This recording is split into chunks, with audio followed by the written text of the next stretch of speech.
Congress party ఘన విజయం సాధించింది. సీఎం రేవంత్ రెడ్డి వ్యూహాల ముందు కేటీఆర్ బొక్కబోర్ల పడ్డారు. ఎగ్జిట్ పోల్స్ అంచనాలకు మించి 24,711 ఓట్లతో గ్రాండ్ విక్టరీ కొట్టారు నవీన్ యాదవ్. నియోజకవర్గంలోని అన్ని డివిజన్లలో కాంగ్రెస్ కే స్పష్టమైన లీడ్ వచ్చింది. నవీన్ యాదవ్ తో కలిసి సీఎంను కలిసి అభినందనలు తెలిపారు మంత్రులు. హైదరాబాద్ అభివృద్ధి కోసం కలిసి రావాలని బీఆర్ఎస్ బీజేపీ నేతలు కోరారు. సీఎం రేవంత్ రెడ్డి ప్రజల తీర్పును గౌరవిస్తామన్న కేటీఆర్ స్థానిక సంస్థల ఎన్నికల్లో సత్తా చూపిస్తామని చెప్పారు. ఇదే అంశంపై ఇవాళ డిఎన్ఏలో మా ఎడిటర్ భరత్ డిస్కషన్. భరత్, ఎలా చూడొచ్చు? కాంగ్రెస్ ఘన విజయం సాధించింది, భారీ మెజార్టీతో గెలిచింది. ఓకే, సో దాదాపు 24,500 ఓట్ల మెజారిటీ. కాంగ్రెస్ పార్టీ నేతలు కూడా చాలా మంది 15,000 ఓట్ల మెజారిటీ అట్లా వస్తుంది అనుకున్నారు. మంచి మెజారిటీతో గెలిపించారు. దీని తర్వాత తదనంతర పరిణామాలు ఎట్లా ఉంటాయనేది చూడాలి. ఒకటి, ఈ ఎన్నికల్లో గెలుపు తర్వాత రేవంత్ రెడ్డి రాష్ట్ర రాజకీయాల్లో అత్యంత శక్తివంతమైన నేతగా ఇప్పుడున్న నేతల్లో ఎదిగారు. ఇంకా 5 సంవత్సరాల పాటు ఆయనకు రేవంత్ రెడ్డికి చాలా డిఫికల్ట్ టైంలో ఈ విజయం వచ్చింది. ఎందుకంటే మనం చూస్తున్నాం, ఇప్పుడు పార్లమెంట్ ఎలక్షన్ అయిపోయింది. పార్లమెంట్ ఎలక్షన్ లో అంత మంచి రిజల్ట్ కాంగ్రెస్ పార్టీకి రాలేదు. 8 బీజేపీ, 8 కాంగ్రెస్. ఇంకెక్కువ ఎక్స్పెక్ట్ చేసింది హైకమాండ్. సో ఆ తర్వాత దాదాపు 15 నెలల తర్వాత జరుగుతున్నది. ప్రభుత్వం మీద వ్యతిరేకత ఉందని ఇట్లా రకరకాల ప్రచారాలు, హైడ్రా, ప్రభుత్వం మీద వ్యతిరేకత, మూసీ రివర్ డెవలప్మెంట్ సంబంధించిన ఇష్యూస్ కానీ, తర్వాత మంత్రులు కొంత పూర్తి స్థాయిలో సహకరించట్లేదు రేవంత్ రెడ్డికి, మంత్రులు కానీ ఎమ్మెల్యేలు కానీ. హైకమాండ్ ఫ్రీ హ్యాండ్ ఇవ్వట్లేదు, మంత్రివర్గంలో అనుకున్న వ్యక్తుల్ని జాయిన్ చేసుకోలేకపోతున్నారు. ఇటువంటి చర్చ ఉన్న నేపథ్యంలో ఇవాళ 24,500 ఓట్లతో జూబ్లీ హిల్స్ లో రేవంత్ రెడ్డి గెలవడం అన్నది డెఫినెట్ గా రేవంత్ రెడ్డికి ఈ సమయంలో చాలా రెస్పెక్ట్. అంటే ఎప్పుడైతే కావాలో రేవంత్ రెడ్డికి, ఏ సమయంలో అయితే కావాల్సి వచ్చిందో సరిగ్గా ఆ సమయంలో ఈ విజయం వచ్చింది. ఏదో ఇప్పుడు 5,000-6,000 ఓట్లతో 10,000 ఓట్లతో గెలిస్తే అయ్యేది కాదు. బట్ చాలా మంచి మెజార్టీ వచ్చింది. ఎగ్జిట్ పోల్స్ అంచనాలను మించి కాంగ్రెస్ 12.5%, దాదాపు 12-13% ఓట్లతో విజయం సాధించారు. 50% ఓటు దాటింది నవీన్ యాదవ్కి. సో అది ఇంకొక విషయం ఏంటంటే గ్రహించాల్సింది, కాంగ్రెస్ పార్టీ అత్యంత వీక్ గా ఉన్న ప్రాంతం గ్రేటర్ హైదరాబాద్ లో కాంగ్రెస్ పార్టీ అత్యంత వీక్ గా ఉంది కదా.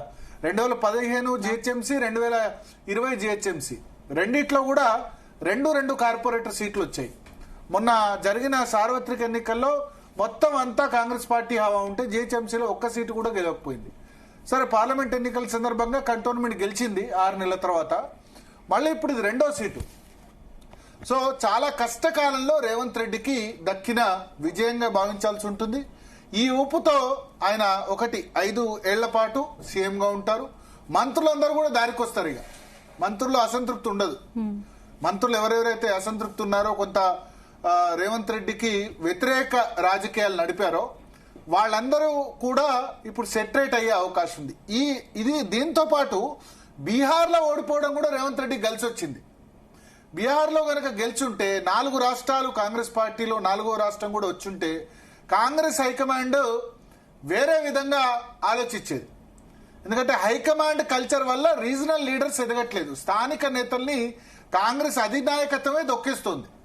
రాజశేఖర్ రెడ్డి తర్వాత మళ్ళీ అంత పవర్ఫుల్ లీడర్ లేరు. జగన్మోహన్ రెడ్డి పవర్ఫుల్ లీడర్ అవుదామంటే కాంగ్రెస్ నేతలు వేరే వాళ్ళు చెప్తే కనుక పార్టీ నుంచి బయటికి పంపించేశారు కదా. జగన్మోహన్ రెడ్డిని ఆ రోజు 6 నెలల్లో, సంవత్సరం తర్వాత ముఖ్యమంత్రి చేస్తుంటే ఉమ్మడి కాంగ్రెస్ పార్టీ పరిస్థితి ఈ విధంగా ఉండకపోదు కదా.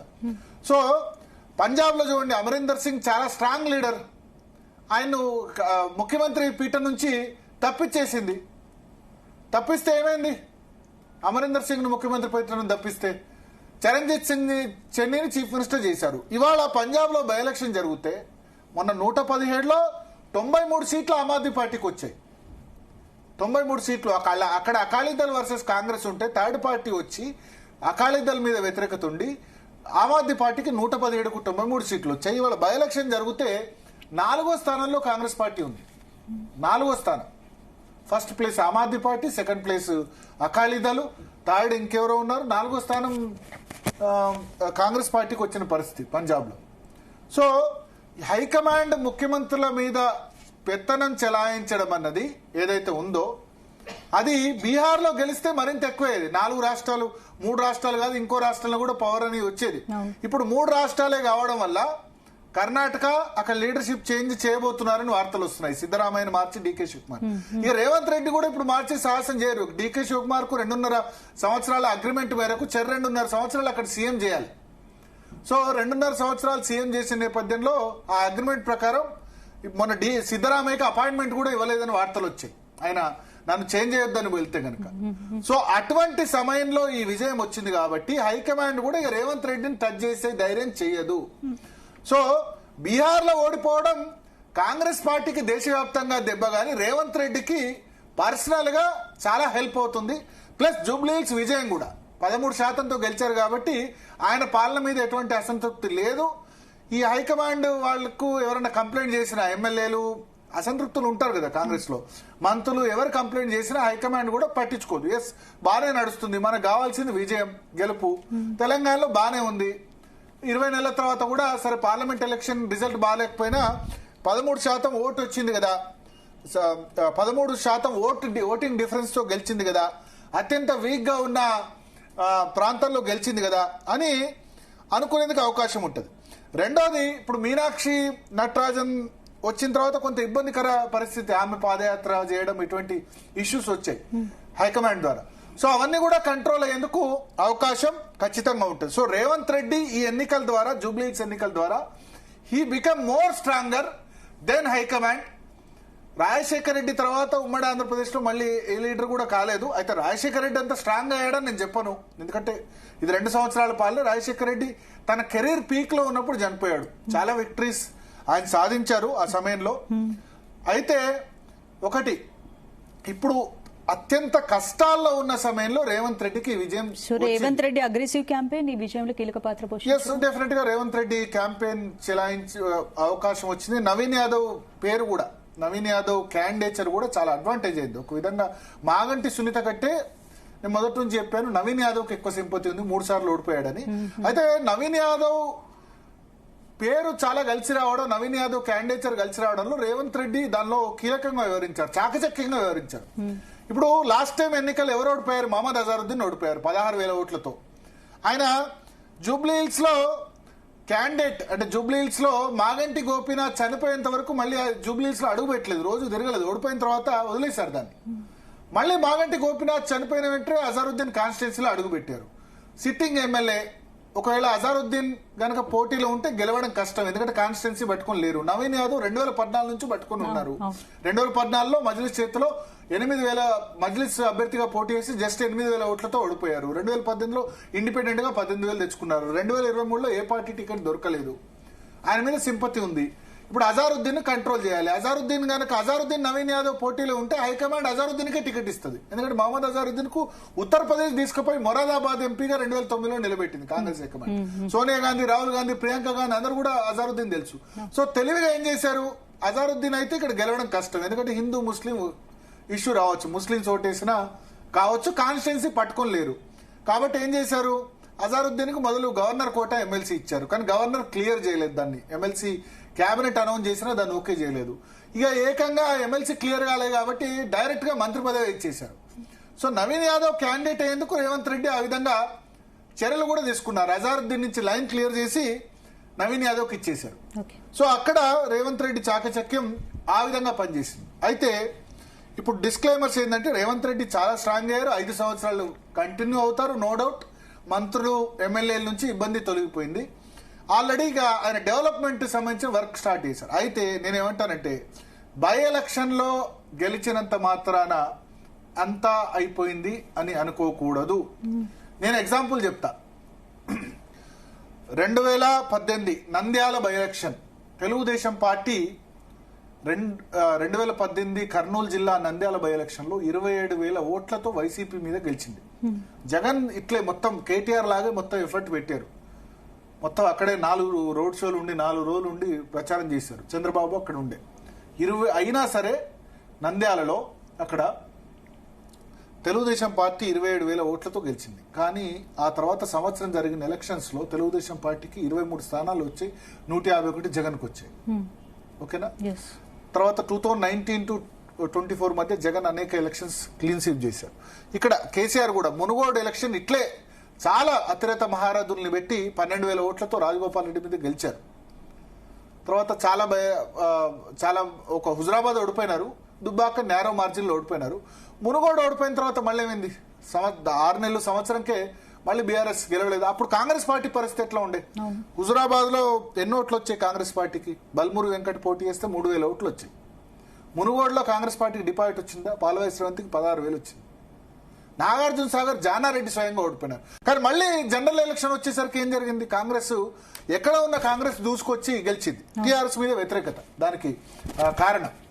సో ఇక్కడ మనకేమర్థమవుతుందంటే బై ఎలక్షన్ లో గెలిచామని మేమే మళ్ళీ అధికారం అనుకోవడం కూడా కరెక్ట్ కాదు. కాకపోతే ఇప్పుడు రేవంత్ కు తాత్కాలికంగా ఇబ్బందులన్నీ కూడా తొలగిపోయినాయి. ఆయన 3 సంవత్సరాలు పరిపాలన చేసుకోవడానికి అవకాశం వచ్చింది. పంచాయతీ ఎలక్షన్ రేపు ఇమీడియట్ గా పెట్టుకోవడానికి పంచాయతీ ఎలక్షన్ ఒక దూకుడుతో వెళ్ళడానికి విజయం రేవంత్ రెడ్డికి వచ్చి జిహెచ్ఎంసీ లోకల్ బాడీ ఎలక్షన్ లో బూస్ట్ ఇస్తాం. సో పంచాయతీ ఎలక్షన్స్ జిహెచ్ఎంసీ దాకా పోరు, ఎందుకంటే ఫస్ట్ ఇప్పుడు పంచాయతీ ఎలక్షన్స్ ఉన్నాయి, ఎంపీటీసీ జెడ్పీటీసీ ఉన్నాయి, సర్పంచ్ ఎలక్షన్స్ ఉన్నాయి. ఇవి కాంగ్రెస్ క్యాడర్ ఉత్సాహంగా పోవడానికి దోహదపడతాయి. కానీ పంచాయతీ ఎలక్షన్ గతంలో టీఆర్ఎస్ గెలిచినంత 32 జెడ్పీ చైర్మన్లు గెలవడం కష్టం. ఎందుకంటే ఇక్కడ జూబ్లీ హిల్స్ లో బీఆర్ఎస్ కూడా క్యాడర్ లేదు, షేక్పేటలో ఏజెంట్స్ లేరు. ఓకే, ఒక కార్పొరేటరే ఉన్నారు, మిగతా 2 కార్పొరేటర్లు రేవంత్ నగర్ కార్పొరేటర్ సిఎన్ రెడ్డి, తర్వాత మిగతా బాబా ఫసీయుద్దీన్ బోరబండ వాళ్ళు కాంగ్రెస్ లో జాయిన్ అయ్యారు జిహెచ్ఎంసీ ఎన్నికల సందర్భంగా. ఇక్కడ క్యాడర్ లోపం కూడా కనిపిస్తుంది. కానీ జిల్లాల్లో టీఆర్ఎస్ కు ఇంకా కూడా క్యాడర్ ఉన్నారు. గ్రామీణ ప్రాంతాల్లో మళ్ళీ గ్రామీణ ప్రాంతాల్లో వ్యవస్థ ఉంది. ఇక్కడ మంత్రులందరూ 15 మంది మంత్రులు కలిసి పనిచేశారు జూబ్లీ హిల్స్ లో. కానీ రేపు పంచాయతీ ఎన్నికలకు వచ్చేసరికి ఏమవుద్ది? ఏ మంత్రి తన నియోజకవర్గంలో తన జిల్లా చూసుకోవాలి, అందరు కలిసి పనిచేయరాదు కదా, ఒకటేసారి ఎలక్షన్స్ ఉంటాయి. సో అందరు కలిసి పనిచేయడం వల్ల నెక్స్ట్ 3 సంవత్సరాల అధికారం వీళ్ళదే. బై ఎలక్షన్ లో అధికార పార్టీకి జనరల్ గా ఉన్న అడ్వాంటేజ్ అది, అధికారం ఉంది కదా అని చెప్పి. కాబట్టి పంచాయతీ ఎన్నికలు అంత కేక్ వాక్ కాదు. కానీ ఈ ఊపుతో ఉత్సాహంతో పర్సెప్షన్ చేంజ్ చేశారు. రేవంత్ రెడ్డి పాలన మీద వ్యతిరేకత ఉంది అన్నదాన్ని పటాపంచలు చేయగలిగారు. కాబట్టి నేనేం చెప్తానంటే రేవంత్ రెడ్డి ఇప్పుడు కాంగ్రెస్ లో తిరుగులేని నేతగా ఆవిర్భవించారు. ముందే చెప్పాను, గెలిస్తే గనక రేవంత్ రెడ్డికి ఇక తిరిగే ఉండదు. 5 సంవత్సరాలు ఆయనే ముఖ్యమంత్రి, మంత్రులు అన్ని ఒక్క గెలుపుతో అన్ని సమస్యలకు పరిష్కారం. బట్ పంచాయతీ ఎన్నికలు మాత్రం అంత కేక్ వాక్ జరుగుతున్నట్టు ఉండదు. రెండవది ఏంటంటే ఓవర్ కాన్ఫిడెన్స్ తో పోతే కేసీఆర్ లాగా దెబ్బతినే అవకాశం ఉంది. మునుగోడు గెలిచిన తర్వాత భారత రాష్ట్ర సమితిని పెట్టి వేరే రాష్ట్రాలు, మహారాష్ట్రలో గెలుస్తాం, అక్కడ గెలుస్తాం, ఆంధ్రప్రదేశ్ లో గెలుస్తాం, ఒడిశాలో గెలుస్తాం అంటే ఉన్నది పోయింది. ఓకే, సో ఇప్పుడు కరెక్ట్ గా రావాల్సిన సమయంలో రేవంత్ రెడ్డి గెలిచారు. అయితే ఇప్పుడు ఓడిపోయినంత మాత్రాన బీఆర్ఎస్ కో బీజేపీకో లేదు. బీజేపీ డిపాజిట్ కోల్పోయింది, 8%, 9% వచ్చింది. అంత మాత్రాన బీజేపీని పూర్తిగా కొట్టిపారేయలేం. ఇక్కడ జూబ్లీ హిల్స్ ఎలక్షన్ వాళ్ళ వైఫల్యం వల్ల ప్రజలు 2 పార్టీలు చూస్తున్నారు. సెకండ్ పార్టీ ఎవరు ఉంటే వాళ్ళ వైపు పోలరైజ్ అవుతున్నారు. ఇదే బీజేపీ 6 నెలల క్రితం చూస్తే గ్రాడ్యుయేట్ ఎన్నికలు 2 గెలిచింది కదా, గెలిచిందా లేదా? గ్రాడ్యుయేట్ ఎన్నికలు మల్కా కొమరయ్య గెలిచారు కదా, teachers constituency, graduate constituency Anji Reddy గెలిచారు కదా. వాళ్ళేం పెద్ద పేరున్న క్యాండిడేట్స్ ఏం కాదు కదా. కానీ భారతీయ జనతా పార్టీ బలంతో ఉన్నత విద్యావంతుల్లో గెలిచింది కదా. అక్కడ నరేందర్ రెడ్డి, ఆల్ఫోర్స్ నరేందర్ రెడ్డి గ్రాడ్యుయేట్ ఓడిపోయారు కదా. సో అందుకనే ఏంటంటే ఎలక్షన్ ఆ రోజు జరుగుతున్న సినారియో ప్రకారం చూసుకోవాలి. బట్ ఇది రేవంత్ రెడ్డికి చాలా అత్యద్భుతమైన విజయం, సరైన సమయంలో విజయం వచ్చింది. ఈ విజయానికి పొంగిపోకుండా క్యాడర్ అందరూ కూడా కలిసి పనిచేస్తే, అంటే కాంగ్రెస్ అందరూ కలిసి పనిచేస్తే, లాస్ట్ 15 days వరకు కలిసి పనిచేయలేదు. బట్ ఆ తర్వాత కొన్ని వార్నింగ్లు హైకమాండ్ నుంచి ఫోన్లు వచ్చిన తర్వాత అందరూ కలిసి పనిచేశారు. చూడండి 9th నుంచి 11th వరకు కలిసి పనిచేయడంతో ఈ విజయం జరిగింది. ప్రభుత్వం మీద వ్యతిరేకత ఉందన్న పర్సెప్షన్ మాత్రం దీని ద్వారా పోయిందని మనం చెప్పొచ్చు. ఇక బీఆర్ఎస్ సంబంధించి నిరాశపరిచే రిజల్ట్ వాళ్ళకి డెఫినెట్ గా. కేసీఆర్ అసలు క్యాంపెయిన్ లో పాల్గొనలేదు. కేటీఆర్ చాలా క్యాంపెయిన్ చేశారు, డిఫరెంట్ గా ప్రయత్నించారు, కానీ ఇది కూడా వర్కౌట్ కాలేదు. సో వాళ్ళకి సంబంధించి చాలా నిరాశపరిచే రిజల్ట్. ఎందుకంటే జిహెచ్ఎంసీలో అత్యంత బలంగా ఉన్నారు కాంగ్రెస్ పార్టీతో పోలిస్తే. సో అత్యంత నిరాశపరిచే రిజల్ట్ గా వాళ్లకు బీఆర్ఎస్ కు మనం చెప్పాల్సి ఉంటుంది. సో మనతో పాటు మాట్లాడదాం. సామ రామ్మోహన్ రెడ్డి గారు ఉన్నారు బీఆర్ఎస్ నుంచి, బాలరాజ్ యాదవ్ గారు ఉన్నారు బీజేపీ నుంచి, సారంగుల అమర్నాథ్ గారు ఉన్నారు, అదేవిధంగా శరత్ గారు కూడా సిద్ధంగా ఉన్నారు. సో ముందుగా శరత్ గారు సార్, సో ఏమంటారు రిజల్ట్? ఒకటి సార్, పూర్తిగా ఆర్థికంగా తర్వాత ఇతరత్ర వనరులు అన్ని వాడుకొని, అంటే ఎట్లయితే మునుగోడులో బీఆర్ఎస్ పూర్తిగా సర్వశక్తులు ఒడ్డి గెలిచిందో అదే రకంగా జూబ్లీ హిల్స్ ని కాంగ్రెస్ గెలుచుకుంది. ఎనీవే, గెలిచిన వాళ్ళకి మనం గ్రీటింగ్స్ చెప్పాలి, కంగ్రాచులేషన్స్ చెప్పాలి. బట్ యుద్ధం అంటే అంతే సార్. ఇప్పుడు దీనికి మనం బీఆర్ఎస్ వాళ్ళు ఏం పెద్ద బాధపడాల్సిన అవసరం లేదు. ఎందుకంటే మీరు ఎలక్షన్లలో అంటే నెపోలియన్ బోనపార్టీ ఒక విషయం చెప్తాడు, ఏమని, the inevitable consequence of a war is defeat అని. So you have to make every effort to convert defeat into success అని. సో బీఆర్ఎస్ వాళ్ళు లాప్ సైడెడ్ సిస్టమ్ లో పోయినారు. మొదటి నుంచి వాళ్ళు ఆది నుంచి తప్పులే చేసి వాళ్ళు ఇవాళ ఏదైతే ఈ ఘోర పరాజయం అయితే పొందినారో ఇది స్వయంకృతం అని నా ఉద్దేశం. ఎందుకంటే కేటీఆర్ యొక్క అహంభావము, కేటీఆర్ యొక్క ఏకపక్ష నిర్ణయాలు, తర్వాత క్యాండిడేట్ సెలక్షన్, తర్వాత ఇతరత్ర విషయాలలో ఎప్పుడు తొడగొట్టి ముఖ్యమంత్రిని నువ్వు మొగోడివి అయితే ఇట్లాంటి పదజాలం వాడి అంటే రాజకీయ పరిభాషను చాలా నీచాతి నీచంగా దిగజారినాడు.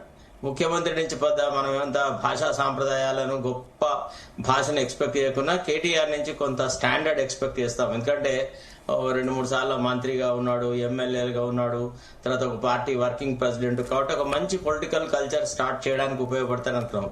తర్వాత ఇవాళ ఆ ఎన్నికల ఫలితం వచ్చిన తర్వాత కూడా ఆయన మాట్లాడిన ఉపన్యాసం ఎట్లుందంటే గెలిచిన వాడికి లేని జోషు ఓడిన వాడికి ఉన్నట్టుగా మాట్లాడినాడు. అక్కడ ఎక్కడ కూడా వినమ్రతతో ప్రజలు ఇచ్చిన తీర్పును యాక్సెప్ట్ చేస్తున్నాం, మా పార్టీ పరంగా కొన్ని లోపాలు జరిగి ఉంటాయి, ఎక్కడో మేము ప్రజలని అట్రాక్ట్ చేయలేకపోయినాము, విశ్వాసం చూరగొనలేకపోయినాము, కాబట్టి మీ విశ్వాసం చూరగొనడానికి మేము ఇంకా నడుం కట్టి పనిచేస్తాము అనేటువంటి మాట మాట్లాడకపోగా ఇంకా ఏదో అవాక్కులు చవాకులు పేలినాడు. కొద్దిగా అది చాలా జుగుప్సాకరంగా ఉంది. అంటే they don't want to learn from the defeat. Actually their selection of ఆ అమ్మాయి అదే రాంగ్. వాళ్ళు అట్లా కాకుండా ఒక మంచి బీసీ ఉద్యమ నాయకుడిని ఎవరినైనా చూస్ చేసేసి, అంటే కొంత క్లారిటీ ఉన్న వ్యక్తిని, రాజకీయాలతో సంబంధం ఉన్నా లేకున్నా తీసుకువచ్చి పెట్టి కనుక వాళ్ళు చేస్తుంటే డెఫినెట్ గా అది వాళ్ళ చేతిలో ఉండేది సార్. కానీ అది లేకుండా డొల్లా క్యాండిడేట్ ను పెట్టేసేసి ఎన్ని వనరులు పెట్టినా వృధా అనే సంగతి ఒకటి నిరూపించబడింది సార్. ఓకే, సామరామోహన్ రెడ్డి గారు. భరత్ గారు, ఇంకా తిరుగులేనట్టేనా రేవంత్ రెడ్డికి?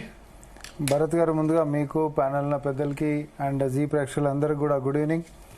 అండ్ ఈరోజు ఒక మంచి రోజు, as you all said and conveyed your greetings. Thank you so much.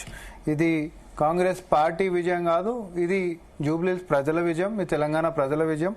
వాళ్ళు కోరుకుంటున్నటువంటి ప్రభుత్వం, ఆ యొక్క సంక్షేమాలు, అభివృద్ధి అన్నీ కూడా ముందుకు సాగాలని మేము మీ వెన్నుదన్నుగా ఉన్నామనేటటువంటిది మా మీద భరోసా పెట్టుకుని గెలిపించినందుకు అంతే బాధ్యతగా అసెంబ్లీ ఎన్నికలలో గెలిపిస్తే ఎట్లయితే సంక్షేమాలని ప్రగతి పదంలో తీసుకుపోతున్నామో, పార్లమెంట్లో గెలిపిస్తే ఎట్లయితే గలం ఇప్పించి కేంద్రం నుంచి నిధులు కానీ లేకపోతే సంక్షేమాలు కానీ ప్రాజెక్టులు కానీ పర్మిషన్లు కానీ తెచ్చుకోగలుగుతున్నామో, సేమ్ ఈరోజు జూబ్లీహిల్స్లో హైదరాబాద్లో బేస్ లేదు అంటే ఒకసారి కంటోన్మెంట్లో ఆశీర్వదించారు, సరిపోతలేదు అని చెప్పి మళ్ళీ ఇప్పుడు జూబ్లీహిల్స్లో కూడా ఆశీర్వదించారు.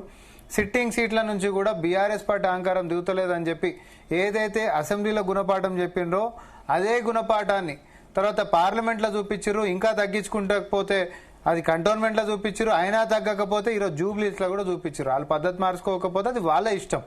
కానీ తెలంగాణ ప్రజల పద్ధతి మాత్రం ఒకటే ఉంటుంది.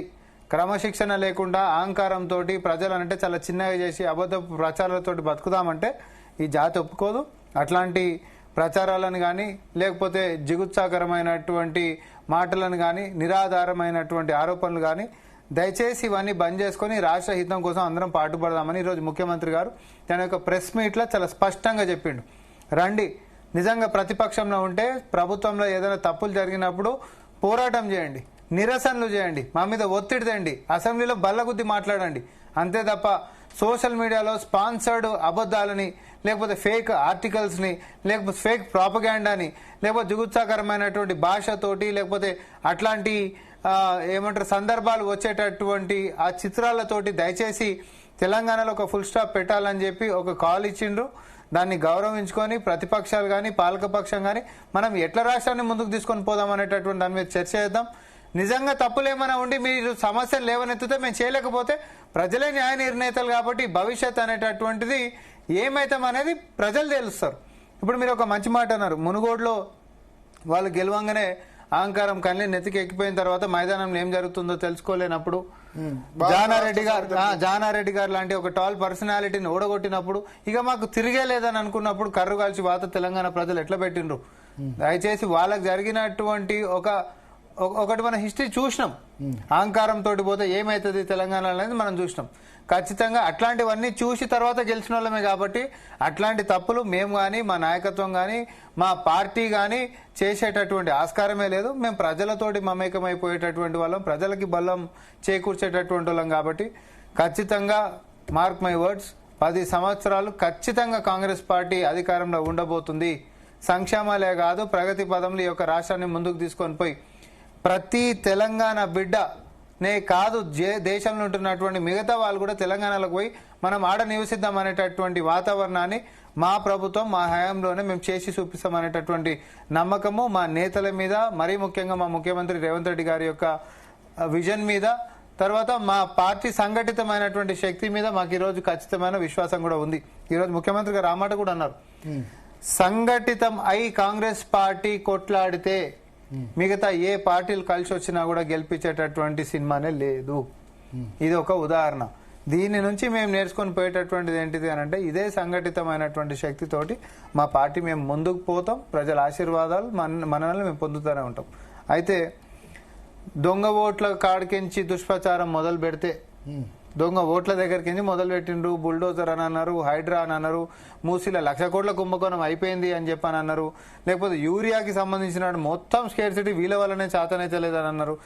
ఏవెన్నున్నా ప్రజలు విఘ్నులు కాబట్టి మంచేంది చెడేంది నిజమేంది అబద్ధమైంది అనేటటువంటిది వాళ్ళ విఘ్నత తెలుసు. వాళ్ళకి వాళ్ళు వాటిని బేరేజ్ వేసుకుంటారు. బీఆర్ఎస్ ఇదే దుష్ప్రచారాల గిట్ట పాల్పడితే కరుగాల్సి ఇట్లనే వాతాలు అనేది కంటిన్యూస్ గా పెడుతూనే ఉంటారు.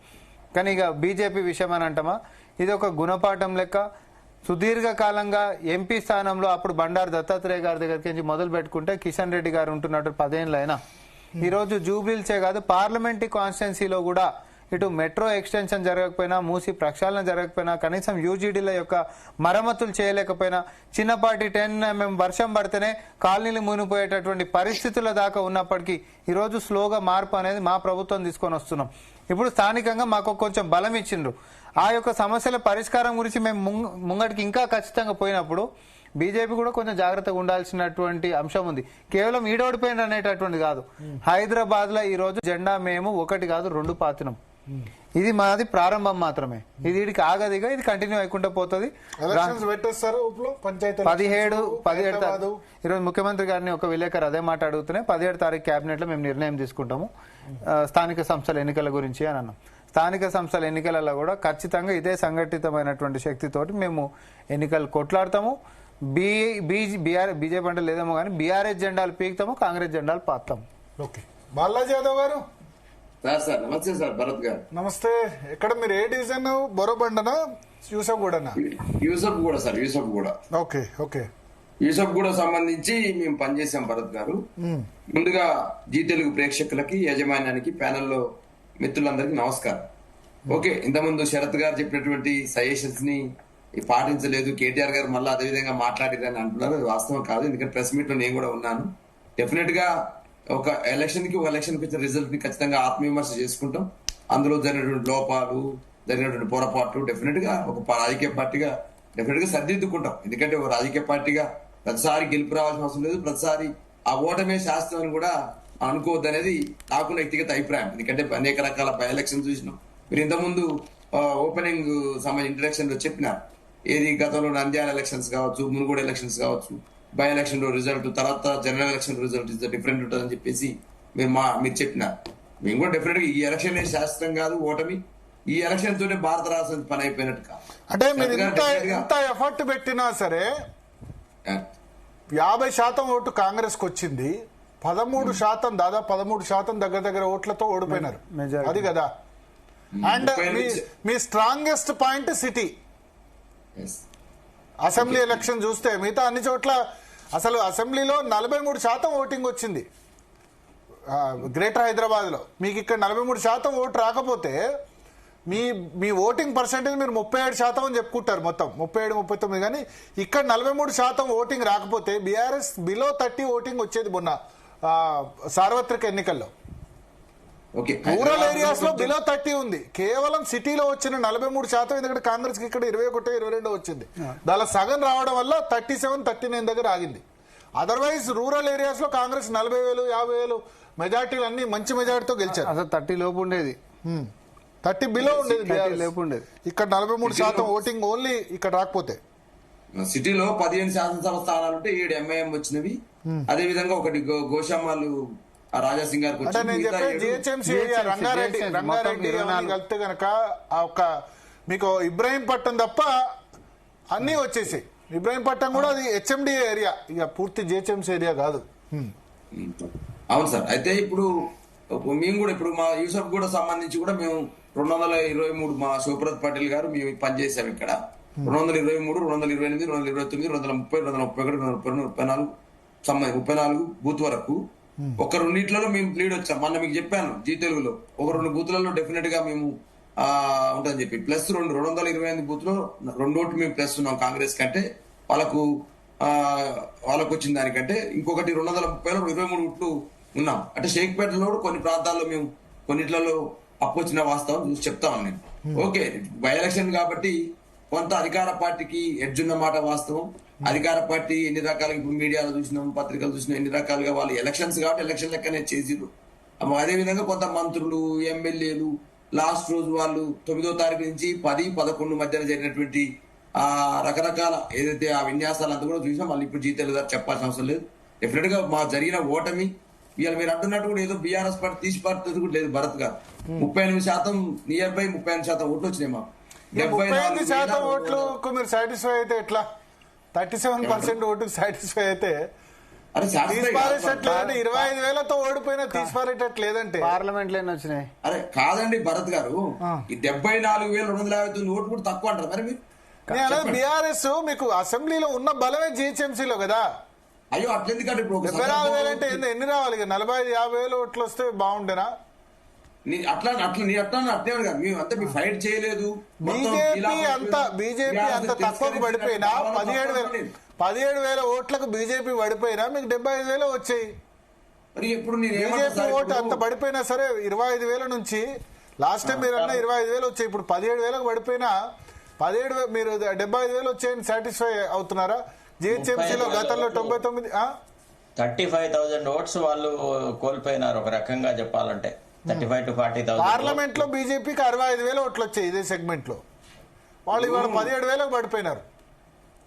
ఓకే, నేనేమంటాను మీరు ఇంకోటి ఏంటంటే సరే ప్రచారంలో వాళ్ళు మంత్రులు వినియోగిస్తే మీరు మాజీ మంత్రులు, ఎమ్మెల్యేలు మీరేం తక్కువ చేయలే కదా. ఓకే భరత్ గారు, నేనేమంటే ఎలక్షన్స్ లో ప్రచారం, ఆ ప్రచారం ఫలితాలు, ఆ ఫలితాల తర్వాతకి రాజకీయ పార్టీలుగా చేసుకునే విమర్శ, ఆత్మవిమర్శ, అదే విధంగా లోపాలు, జరిగినటువంటి సర్దుబాట్లు, ఇవన్నీ కూడా డెఫినెట్ గా రాజకీయ పార్టీగా. బీఆర్ఎస్ సైలెంట్ ఓటు ఉందని చెప్తూ చివరికి ఎందుకు ఓటు బూత్ లో కనబడలేదు? అంటే బీఆర్ఎస్ చెప్పిన సైలెంట్ ఓటు ఎక్కడికి వెళ్ళిపోయింది? బీఆర్ఎస్ మళ్ళీ హైదరాబాద్ లో ఎందుకు ఓటర్ల నమ్మకాన్ని సంపాదించుకోలేకపోయింది? ఇప్పుడు నేనేమంటే ఇప్పుడు 2 అధికారం వారికి ఉంది. వారు 9, 10, 11 తారీఖులలో వారు చేసినటువంటి ఇన్ని కాదు తల్లి. ఇప్పుడు మేము భరత్ గారు వారు ఏం చేశారు ఏంటనేది మళ్ళీ చెప్పదలుచుకోరు నేను. వారి ఎమ్మెల్యేలు, వారి మాజీ మంత్రులు, వాళ్ళ మంత్రులు, వారి కాన్వాయ్లు, వాళ్ళు ఎలక్షన్ కమిషన్ మేము పోయి కంప్లైంట్ చేసినా పట్టించుకోకపోవడాలు, ఒక ఓట్ల సంబంధించి 1, 2, 3 ఉన్నాయి, దాంట్లో 23 ఉన్నాయని చెప్పినా పట్టించుకోకపోవడాలు, ఇదంతా ఒక భాగం. అయినా కూడా ప్రజలలో డెఫినెట్ గా ఇవాళ వీళ్ళకు కనపడకపోవచ్చు. హైడ్రా విషయంలో, పేదవాళ్ళ ఇల్లు విషయంలో, కూలగొట్టే విషయంలో ప్రజలు వ్యతిరేకత ఉన్నమాట వాస్తవం. అదేవిధంగా వీళ్ళు ఈ 2 ఏళ్ల కాలంలో కొన్ని ఇచ్చిన హామీలను అమలు చేయలేకపోవడం ఉన్నటువంటి పొరపాటు ఉన్నమాట వాస్తవం. ఓకే, ఎలక్షన్ రిజల్ట్ ద్వారా వాళ్ళు కొంత సంతృప్తి అయితే చెందామని నేనే కాదంటే, వారికి కూడా కాంగ్రెస్ పార్టీకి శుభాకాంక్షలు, గెలిచేటువంటి అభ్యర్థి నవీన్ యాదవ్ కూడా శుభాకాంక్షలు. దాంట్లో మేమేం పెద్ద పంతాలకు ఏం పోటే. కానీ ఇవాళ మేమేమంటామంటే అట్లని మీరు మీ మీద వ్యతిరేకత లేదు అంటే 74-75 ఓట్లు మాకు వేసినట్టే మీ పట్ల మీరు మీరు తప్పు చేస్తున్నారని చెప్పినట్టే కదా. 17,000 ఓట్లు బీజేపీకి వేసినట్టే వీళ్ళు 17,000-75,000 మీకు వ్యతిరేకంగా ఉన్నట్టే కదా. అంటే మీరు సరే వాళ్ళ పార్టీలో రాజకీయ పార్టీ కూడా ఉగ్రపడ్డట. నేను ఏమంటే ప్రధానంగా కాంగ్రెస్ పార్టీ ఆలోచన చేయాల్సింది ఇవాళ మీరు ఎలక్షన్ లో ఇచ్చిన హామీల పట్ల మీ ఇవాళ మా కేటీఆర్ గారు చెప్పినారు మాకు ఓటమి చెందవచ్చు, మాకు ఓట్లు తక్కువ రావచ్చు, అయినా కూడా బలమైన ప్రతిపక్షంగా మీరు ఇచ్చిన హామీల పట్ల మీరు ఇలా ఎగ్గొడుతున్నటువంటి హామీల పట్ల అదేవిధంగా మీరు చేసేటువంటి పనుల ఇప్పుడు ఇవన్నీ ఎలక్షన్ ప్రచారంలో 6 గ్యారంటీలు అని చాలా వాడారు. దాన్ని ఏం ప్రజలు యాక్సెప్ట్ చేయలేదు. వాళ్ళకి ఇచ్చిన సార్ ఇప్పుడు ప్రజలు యాక్సెప్ట్ చేయలేదని ఎందుకు అనుకుంటారు సార్? ఇచ్చినా ఇవ్వకుండా ఓటేశారు కదా. ఇప్పుడు మీరు అన్నారు మీ ప్రకారమే 6 గ్యారంటీలు అంటే దానిలో 2 గ్యారంటీలు అమలు చేసినా చాలు అని అనుకున్నారు. సన్న బియ్యము ఒకటి, రెండోది ఇంకేంది బస్ ఫ్రీ మాత్రమే ఫుల్ గా ఇంప్లిమెంట్ అయినాయి. మిగతా అయినా కాకుండా పర్లేదని అనుకున్నట్టు కదా. ఇప్పుడు సామధాన పేద దండోపాయం కూడా చేసిర్రు. సామరామరెడ్డి గారు తెలవని కాదు. ఇవాళ ఫస్ట్ ప్రచారానికి వచ్చినారు, మమతా రెడ్డి గారిని తీసుకొచ్చినారు. తదనంతరం వాళ్ళకి ఇదే చెప్పకుండా ఏం చెప్తారు? మరి మీరు చేసింది ఏంది అడగరా? మా శరత్ గారు అడగరండి. మీరు ఫ్రీ ఫెయిర్ ఎలక్షన్ చేసిరా, మీరు ఏం చేసిరా అనేది. మీరు ఫ్రీ అండ్ ఫెయిర్ గా చేసిన ఎలక్షన్స్ ఎన్ని రకాలుగా ఇబ్బంది పెట్టిరు, ఎన్ని రకాల ప్రభుత్వ అధికారాన్ని వాడుకున్నారు మళ్ళీ చెప్పారా? తెలుగుతారా? ఓకే, గెలిస్తే గెలవచ్చు, మీరు 24,000తో గెలవచ్చు, మీరు బాలరాజు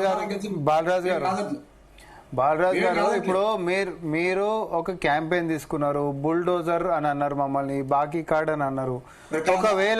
ఒకవేళ జనాలు దాన్ని విశ్వసించి ఉంటే మీకు గతంలో పడ్డటువంటి ఓట్ల కంటే ఎక్కువ ఓట్లు రావాలి. అప్పుడు మా మీద వ్యతిరేకత ఉన్నట్టు. పోనీ మీకు వచ్చినన్ని ఓట్లు ఉంటేనన్నా అప్పుడు మిమ్మల్ని నమ్మేటోళ్ళు ఇంకా గంతమందే ఉండరనేదన్నా ఉండాలి. మీ గ్రాఫ్ పడిపోయింది, మా గ్రాఫ్ పెరిగిపోయింది అని అంటే మీ క్యాంపెయిన్ రన్ కాలే, జనాలు మిమ్మల్ని విశ్వసించలే.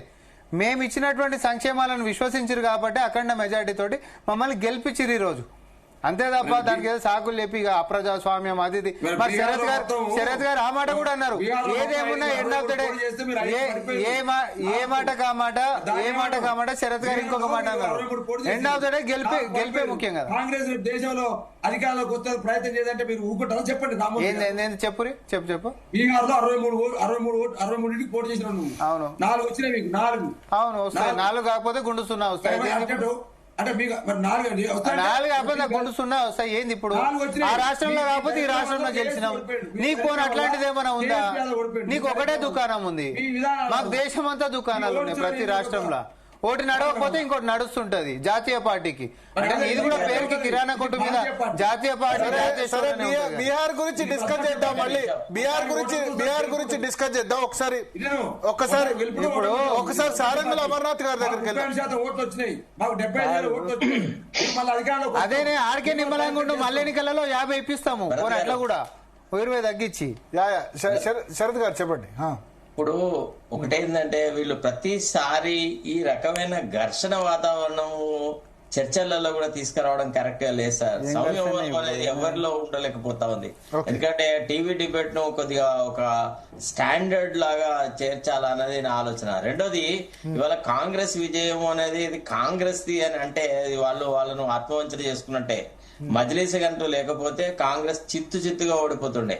తర్వాత రెండోది, కేటీఆర్ చేసినటువంటి కొన్ని పొరపాట్లు. అంటే ఇవాళ బాలరాజు యాదవ్ కు నచ్చకపోయినా కొన్ని విషయాలు చెప్పాలా. ఒకటేమంటే మజ్లిస్ పార్టీ కాంగ్రెస్ మద్దతు పలికింది అనేటువంటి విషయాన్ని కేటీఆర్ జీర్ణించుకోలేకుండా అనవసరంగా మజ్లిస్ మీద కొన్ని విమర్శలు చేసినాడు. తర్వాత అక్కడక్కడ ఈ టీవీ స్క్రీన్స్ పెట్టేసేసి అదంతా ఏదో డ్రామాటిక్ గా చేసినాడు కదా, అదంతా అది ఉల్టా బూమరాంగ్ అయింది. రెండోది. మూడోది, మజ్లిస్ పట్ల కొద్దిగా న్యూట్రల్ వైఖరి ఉండే. అంటే అసదుద్దీన్ ఓవైసీని వాళ్ళను విమర్శించడం అది చేయడం వల్ల ఏం చేస్తున్నారంటే ఇంకా కచ్చిగా మజ్లిస్ వాళ్ళు, ముఖ్యంగా మాజిద్ హుసేన్ మిగతా వాళ్ళందరూ ఇచ్చేస్తున్నారు. పెద్ద అజరుద్దీన్ ప్రభావం ఏం లేదు అక్కడ. అజరుద్దీన్ కంటే ఎక్కువగా మజ్లిస్ మద్దతే కాంగ్రెస్ ను గట్టెక్కించింది. ఇవాళ ఇది కాంగ్రెస్ విజయం అని వాళ్ళు చెప్పుకుంటే అది ఆత్మవంచనం మాత్రమే. ఒకవేళ మజ్లిస్ కాంగ్రెస్ విజయం రేవంత్ రెడ్డి విజయం కాదా? కాంగ్రెస్ ప్రభుత్వం కదా. నడుపుతుంది. ఏది లేదు, అంత అవుతుంది మజ్లిస్ వాళ్ళు. ఇప్పుడు ఇంత 25,000 ఓట్ల మెజారిటీ వచ్చిన తర్వాత కూడా ప్రభుత్వ పర్ఫార్మెన్స్ బాగాలేదు, రేవంత్ రెడ్డి పర్ఫార్మెన్స్ బాగాలేదంటే అది రిజల్ట్ చూసిన తర్వాత కూడా పర్ఫార్మెన్స్ ఓరియంటెడ్. అమర్ గారు వస్తాను, సారీ మీకు లేట్ అయింది, మళ్ళీ బీహార్ లో కూడా మీరు ఎక్కువ మాట్లాడాలి, వస్తాను ఒక నిమిషం. ఎందుకంటే చాలా ఇంట్రెస్టింగ్ థింగ్, మీరు కాంగ్రెస్ గెలుపు రేవంత్ రెడ్డి గెలుపు కాదంటే నాకెందుకో కరెక్ట్ గా అనిపించట్లేదు. Who constituted the bulk. ఇప్పుడు మనకి ఎట్లుంటుందంటే ఒక పర్టికులర్ స్టేజ్ లో కాంగ్రెస్ చాలా సాగింగ్ మోరల్ తో ఉంది. వాళ్ళు విధి లేకుండా ఎట్లయినా గానీ మజ్లిస్ ను దక్కించుకోవాలనుకున్నారు. మజ్లిస్ ను ప్లీజ్ చేయడానికి ఏం చేస్తే బాగుంటుందని అట్లాంటి అభ్యర్థిని సెలెక్ట్ చేసినారు. ఇప్పుడు ఇవాళ కాంగ్రెస్ అభ్యర్థి కూడా ఒకప్పటి మజ్లిస్ అభ్యర్థి. మనం ఈ విషయాలను మర్చిపోవచ్చు సార్. ఒకటి ఎట్లుంటదంటే, ఎప్పుడు విజ్ఞుడు ఏం చేస్తాడు, తన గెలుపులో ఏమేమి సహకరించినే గ్రహిస్తాడు. ఓడిపోయిన వాడు విజ్ఞుడైతే తన ఓటమికి ఏవి కారణాలు అనేది విశ్లేషించుకుంటాడు నిజాయితీగా. అంతేగాని లేని దాన్ని ఊహించుకొని ఇదంతా పెద్ద రేవంత్ రెడ్డి మహిమ ప్రభావం అది ఇది అంటే రేపు మజ్లిస్ నుంచి ఆ పార్టీ ఎమ్మెల్యే ఎవరు రేవంత్ రెడ్డి కాకుండా ఎవరి ప్రభావం అంటారు? రేవంత్ రెడ్డి కాకుండా ప్రభుత్వాన్ని నడిపిస్తుంది రేవంత్ రెడ్డి, ముఖ్యమంత్రికి. ఓడిపోతే మనం రేవంత్ రెడ్డి వైఫల్యం అనేవాళ్ళు కదా, అప్పుడైతే మీరు అనేవాళ్ళు కదా, గెలిస్తే రేవంత్ రెడ్డి వాళ్ళ క్రెడిట్. ఇప్పుడైతే అంటే చాలా రోజుల తర్వాత నేను కేటీఆర్ అడిగాను క్వశ్చన్, ఓడినా గెలిస్తే మీదే కదా క్రెడిట్ అంటే ఆయన ఏమన్నానంటే, ఓడితే నాదే బాధ్యత, గెలిస్తే గనక సమిష్టి విజయం అన్నారు. ఇప్పుడు గెలిస్తే కేటీఆర్ కే క్రెడిట్ ఇచ్చేవాళ్ళు, మేమైనా మీరైనా. ఇప్పుడు ఓడిపోతే రేవంత్ రెడ్డికే వైఫల్యం ఇచ్చేవాళ్ళు. ఓడిపోతే రేవంత్ రెడ్డికి ఇచ్చినప్పుడు గెలిస్తే కూడా రేవంత్ రెడ్డికే ఇవ్వాలి. రేవంత్ రెడ్డికి ఇవ్వడంలో అభ్యంతరం లేదు భరత్, అట్లా అది కాదు క్వశ్చన్. ఏంటంటే ఇప్పుడు ఈ విజయం అనేది కాంగ్రెస్ కు ఒక ఊపిరి లాంటిది. ఇది లేకుంటే కాంగ్రెస్ ఎమర్జెన్సీ వార్డుకు పోయే పరిస్థితి ఉండేది. కాబట్టి వాళ్ళు సర్వశక్తులు ఉంటారు. రెండోది ఏంటంటే కేటీఆర్ వల్ల కాంగ్రెస్ చాలా పూర్తిగా ఒక పట్టుదలగా కృషి చేసింది. కేటీఆర్ అంత అవాక్కులు చవాకులు పేయలేకపోయి తేపకు తొడగొట్టకపోతే కాంగ్రెస్ లో ఇంత ఐక్యత సాధ్యం కాకపోవు. కాంగ్రెస్ లో కొంత అసంతృప్తి అవి ఇవి అన్ని ఉండే, కానీ వాళ్ళందరినీ ఐక్యం చేసిందే కేటీఆర్ భాష. Okay okay okay so Amarnath గారు, సో ఏంది భారతీయ జనతా పార్టీ డిసప్పాయింటింగ్ రిజల్ట్. 17,000 ఓట్లు, డిపాజిట్ లో సగం ఓట్లు వచ్చాయి. డిపాజిట్ 16.6 అయితే ఎగ్జాక్ట్ గా 8.5 డిపాజిట్ లో సగం ఓట్లు. ఇది నల్గొండ, ఖమ్మం ఇటువంటి చోట రావాల్సిన ఓటు సిటీలో. ఎందుకు, ప్రైమరీ రీజన్స్ ఏం కనబడుతున్నాయి? భరత్ గారు, మొదట మీకు మన జీ తెలుగు ప్రేక్షకులకు మిత్రులందరికీ నమస్కారం.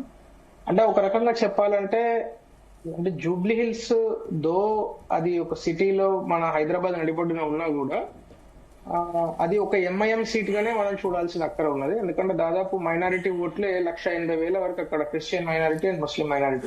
సో భారతీయ జనతా పార్టీ 4 లక్షల్లో 1,80,000 ఎక్కడ ఉన్నాయి? 4 లక్షల్లో 1,20,000 ఓట్లు, 1,80,000 ఓట్లు.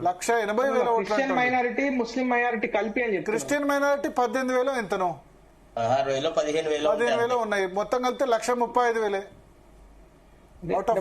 భారతీయ జనతా పార్టీకి జూబ్లీ హిల్స్ నియోజకవర్గం ఎప్పుడు కూడా అది ఒక అనుకూలమైన నియోజకవర్గం కాదు. Sorry to interrupt you. నేనేమంటా అంటే, ఇక్కడ 25-26% మైనారిటీ ఓట్స్ ఉన్నాయి. బీహార్ లో ఇవాళ మైథిలి ఠాకూర్ 50% ముస్లింలు ఉన్న చోట గెలిచింది. బీజేపీ గెలిచేదే ముస్లిం పాపులేషన్ ఉన్న దగ్గర. నల్గొండ, ఖమ్మం, వరంగల్ ఎందుకు గెలవదు? ముస్లిం పాపులేషన్ లేని చోట. ముస్లిం పాపులేషన్ ఉన్న దగ్గరే పోలరైజ్ అవుతుంది, అక్కడే గెలవడానికి మొదటి నుంచి. ఇది సికింద్రాబాద్ అనేది 1991లో బండారు దత్తాత్రేయ గెలిచారు. ఎన్ని 36 సంవత్సరాల క్రితం బండారు దత్తాత్రేయ గెలిచారు. అటువంటి పార్లమెంటరీ కాన్స్టిట్యున్సీలో సికింద్రాబాద్ కాన్స్టిట్యున్సీ, మొన్న పార్లమెంట్ లో సికింద్రాబాద్, మల్కాజిగిరి, చేవల్ల 3 పార్లమెంట్ సీట్లు మీకు సిటీలో వచ్చాయి. అయినా సరే ఇది వీక్ కాన్స్టిట్యున్సీ అంటే మాత్రం నేను ఒప్పుకోను. ఎస్, మీరు కంటిన్యూ. సో ఇక్కడ పాయింట్ ఏంటంటే భరత్ గారు, భారతీయ జనతా పార్టీ ఏ రోజు కూడా అక్కడ కార్పొరేటర్ గెలవలేదు, ఏ రోజు కూడా అక్కడ ఎమ్మెల్యే గెలవలేదు ఇంతకు ముందు. So it is not our sitting seat. అయితే ఇక్కడ ప్రధానంగా మనం చూడాల్సిన విషయం ఏంటంటే, కాంగ్రెస్ పార్టీ ఇంతకుముందు మల్కాజిగిరిలో ఆయన ఎంపీగా ఉన్నప్పుడు, ఇప్పుడు ముఖ్యమంత్రి గారు రేవంత్ రెడ్డి గారు కార్పొరేషన్ ఎలక్షన్ జరిగిన 2020లో అప్పుడు ఆయన గెలిచిన సీట్లన్నీ ఒకే ఒక సీటు. సో ఇక్కడ ప్రతి election, every election is the different election. ఇప్పుడు దుబ్బాకలో, హుజూరాబాద్ లో మేము గెలిచాం, కానీ ఈ రోజు ఒక్క ఎలక్షన్ కూడా బీఆర్ఎస్ పార్టీ గెలవలేకపోతున్నారు. దట్ డజంట్ మీన్ దట్ 2028 అసలు బీఆర్ఎస్ పార్టీ ఉండదని చెప్పగలుగుతామో చెప్పలేమో తెలియదు మనకి. ఈ రోజు every election is a different election, every election voting pattern is a different pattern. అక్కడ క్యాండిడేట్ చాలా విషయాలు ఉంటాయి. అయితే ఇక్కడ ఒక్కటి నేను చెప్పదలుచుకున్నాను, రేవంత్ రెడ్డి గారు ఒక రకంగా చూస్తే చాలా అదృష్టవంతుడు. ఎందుకు అంటే 2 ఉప ఎన్నికలు కూడా సిటీలోనే రావడం. సిటీలో కాంగ్రెస్ పార్టీకి ముందు నుంచి అంటే 2023లో ఒక్క క్యాండిడేట్ కూడా గెలవకపోవడం వల్ల అసలు యాంటీ ఇన్కంబెన్సీ 2 సంవత్సరాలు 23 నెలలలో ఏదైతే యాంటీ ఇన్కంబెన్సీ వాళ్ళు మూటగట్టుకున్నారు రూరల్ ఏరియాలో, ఆ యాంటీ ఇన్కంబెన్సీ సిటీలో రిఫ్లెక్ట్ కాకపోవడం. సో ఈ విధంగా ఈ రోజు ఇప్పుడు జూబ్లీ హిల్స్ లో ఆయన వెళ్ళి అంటే ఇక్కడ ఎమ్మెల్యేలు ఓకే అంటే ఎమ్మెల్యేలు ఇక్కడ గెలుచుంటే ఎమ్మెల్యేల మీద యాంటీ ఇన్కంబెన్సీ ఉండేదంటారు అంతేనా? న్యాచురల్లీ ఇప్పుడు రూరల్ ఏరియా ఇవాళ కనబడుతుంది మీకు, రేపు పంచాయతీ ఎలక్షన్స్ లో చూడండి కనబడుతుంది. ఈ రోజు మీకు రూరల్ ఏరియాలో ఇక్కడ ఇందిరమ్మ ఇల్లు రాకుంటే ఎవరిని ప్రశ్నించాలి, ఎవరిని ప్రశ్నించడానికి ఎవరు లేరు అక్కడ. కానీ అక్కడ రూరల్ ఏరియాలో ఎవరైతే ఎమ్మెల్యేలు గెలుస్తున్నారో వాళ్ళు అడుగుతున్నారు, ఎందుకు నాకు ఇందిరమ్మ ఇల్లు రాలేదు, ఎందుకు నాకు రేషన్ కార్డు రాలేదని. ఈ రోజు వీళ్ళు చెప్పిన 6 గ్యారెంటీలు అమలు చేయడానికి బీఆర్ఎస్ పార్టీకి సంబంధించిన ఎమ్మెల్యేలు ఉన్నారు కాబట్టి వీరు ఒక అవిరోధము ఉన్నారు, ఇది ఒక స్టంబ్లింగ్ బ్లాక్ అని ప్రజలను నమ్మించగలిగాడు రేవంత్ రెడ్డి గారు. అట్లా నమ్మించడంలో సక్సెస్ అయినాడు, అది ఒప్పుకుంటున్నాను. ఎందుకంటే ఆయన డైరెక్ట్ గా 4వ తారీఖు యూసుఫ్ కూడా సభలో డైరెక్ట్ చెప్పేసిండు, మీరు వేరే పార్టీకి గిట్ట ఓటేస్తే మీకు ఇందిరమ్మ ఇల్లు రావు, సల్ల బియ్యం రావు, ఇవన్నీ చెప్పేసిండు డైరెక్ట్ గా. But despite that they have one it. So మేము వాళ్ళని కంగ్రాచులేట్ చేస్తున్నాము, ఎందుకంటే తొండో మొండో మొత్తానికి గెలిచారు.